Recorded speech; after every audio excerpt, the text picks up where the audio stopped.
पाकिस्तान में साल 2022 की गर्मियां त्रासदी लेकर आईं, बाढ़ के रूप में, जिसे सिंध और बलूचिस्तान के लगभग 3 करोड़ 30 लाख लोग प्रभावित हुए और ऐसे प्रभावित हुए कि आज तक न ये लोग उबर पाए हैं और न आए इस संकट से अभी तक पाकिस्तान देश उबर पाया है।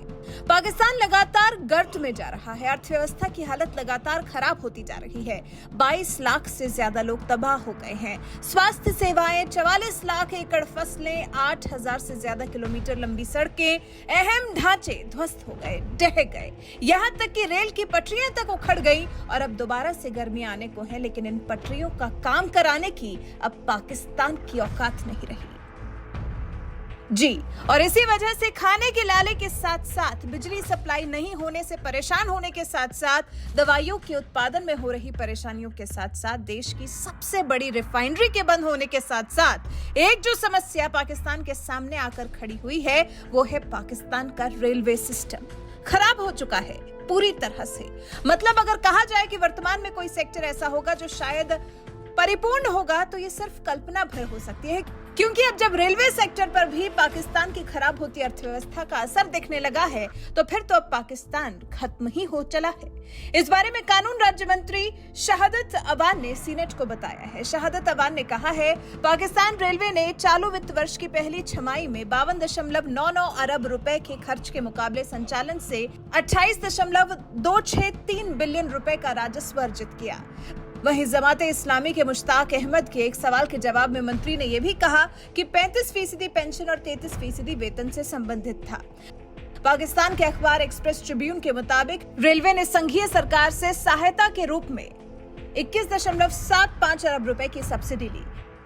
इस पर सदन में पाक मंत्री ने कहा, 1 जुलाई से 31 दिसंबर 2022 की अवधि के लिए कुल घाटा 2.9777 अरब रुपए था। लेकिन बलूचिस्तान आवाम पार्टी के सीनेटर दानिश कुमार ने कहा, रेलवे ने आंकड़ों को तोड़ मरोड़ कर पेश किया। इसका कुल घाटा 24.727 अरब रुपए था।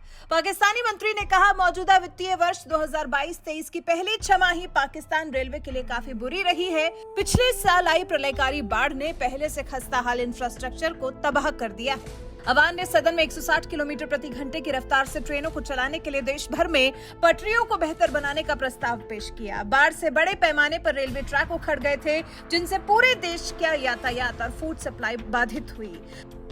सोचिए, इतने बड़े संकट का सामना कर रहा है पाकिस्तान। आर्थिक संकट तो था ही, असर उसका यह हो रहा है कि पाकिस्तान खत्म होने की कगार पर पहुंच चुका है। हालांकि पाकिस्तान की आंखें आईएमएफ पर टिकी है, लेकिन आईएमएफ ने भी कुछ शर्तें ऐसी रख दी हैं, लगता नहीं कि ये शर्तें कभी शाहबाज सरकार पूरा कर पाएगी। और शर्तें अगर पूरी नहीं कर पाएगी तो निश्चित तौर पर श्रीलंका से भी गई गुजरी हालत में पहुंच जाएगी पाकिस्तान की अर्थव्यवस्था।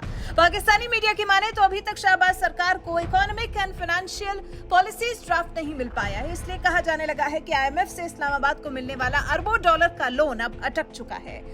मतलब ये हुआ कि पहले इमरान खान सरकार भी पाकिस्तान को उसकी इस हालत से उबार नहीं पाई और अब शहबाज शरीफ सरकार भी कुछ खास कमाल नहीं दिखा पाई है।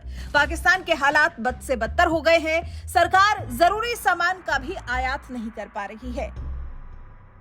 बंदरगाहों पर विदेशी कंटेनर खड़े हैं, लेकिन पाकिस्तान के पास पैसे नहीं है पेमेंट करने के लिए। महंगाई ने पाकिस्तान की कमर तोड़ दी है। पेट्रोल डीजल के दामों में मानो आग लग गई है। 2 वक्त की रोटी इतनी महंगी हो गई है कि उसे भी पाकिस्तान की आवाम जुटा नहीं पा रही है। चावल, चीनी, तेल, घी के दाम भी आसमान छू रहे हैं और अब ये रेल की पटरियों की समस्या। पाकिस्तान की एक के बाद एक समस्या बढ़ती चली जा रही है, जिससे पाकिस्तान का उबर पाना नामुमकिन नजर आ रहा है। वैसे आपका पाकिस्तान की इस हालत पर क्या कुछ कहना है? कमेंट कर अपनी राय हमें जरूर बताएं।